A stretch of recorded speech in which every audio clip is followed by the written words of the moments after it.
בעולם שבו נראה שהזמן רץ נגדנו, הסיפור של מרי מזכיר לנו את מה שנצחי. אהבה, זיכרון והמילים שאנו משאירים מאחור. מריה, פעם הלב הפועם של משפחה תוססת, מרגישה כעת את הדממה של בית המדהד בצחוק העבר. נטושה על ידי ילדיה, היא מוצאת נחמה בזיכרונות שכל חפץ סביבה לוחש.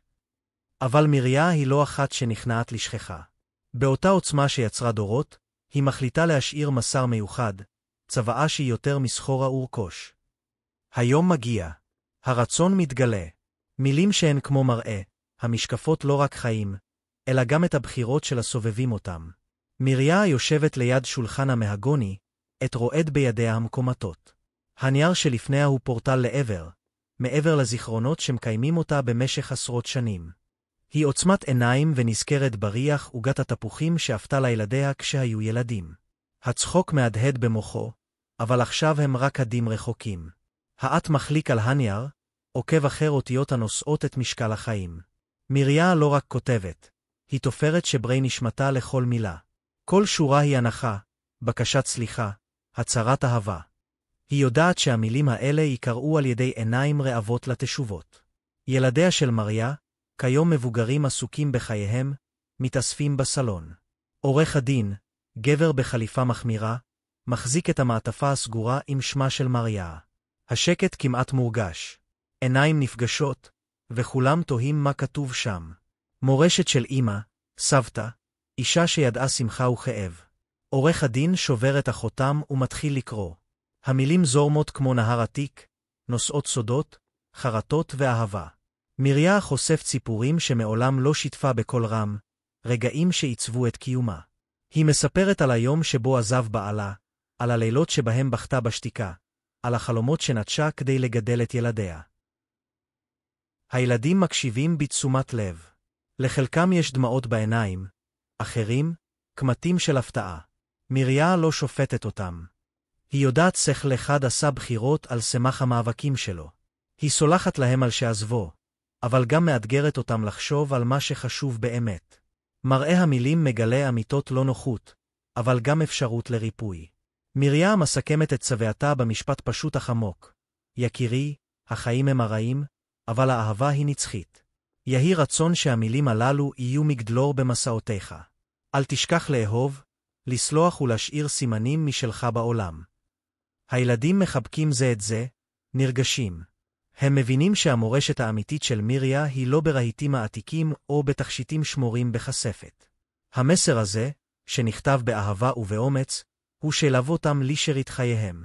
הם מביטים זה בזה ומבטיחים לא לחזור על טעויות העבר. מריה עוצמת את עיניה, מרגישה את נוכחותם של בעלה וילדיה שכבר עזבו.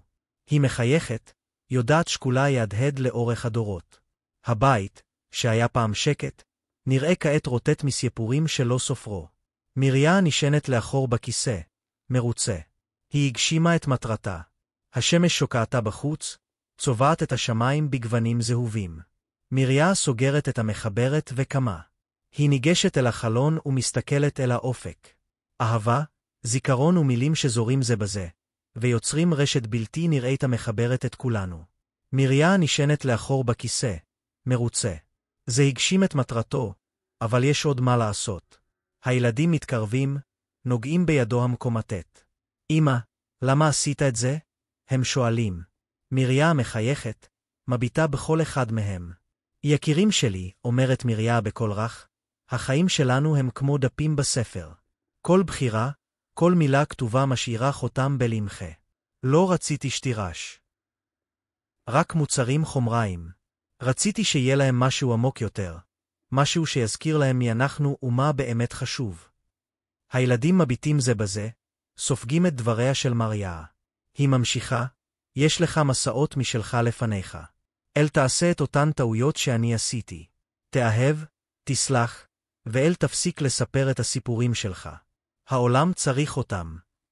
הילדים מחבקים זה את זה, נרגשים. מריה מרגישה את חום גופם, את החיבור שמתעלה על הזמן. היא עוצמת את עיניה ושומעת את צחוק ילדות. אתה המורשת הכי גדולה שלי, היא ממלמלת. השמש כעת כמעט מתחת לאופק. מריה קמה וניגשת אל החלון. היא מרימה את מבט אל השמיים הכתומים ולוחשת הודעה אחרונה. להתראות, אהובי. נתראה בעמוד הבא. מריה עוצמת את עיניה, מרגישה את הרוח העדינה על פניה. היא יודעת שקולה ימשיך לצלצל, לא רק במילים כתובות, אלא בלבבות השומעים אותה. היא הפכה לקול האחרון של סיפור של עולם לא יישכח. הבית עכשיו שקט. הילדים נפרדים, לוקחים איתם את הרצון והזיכרונות.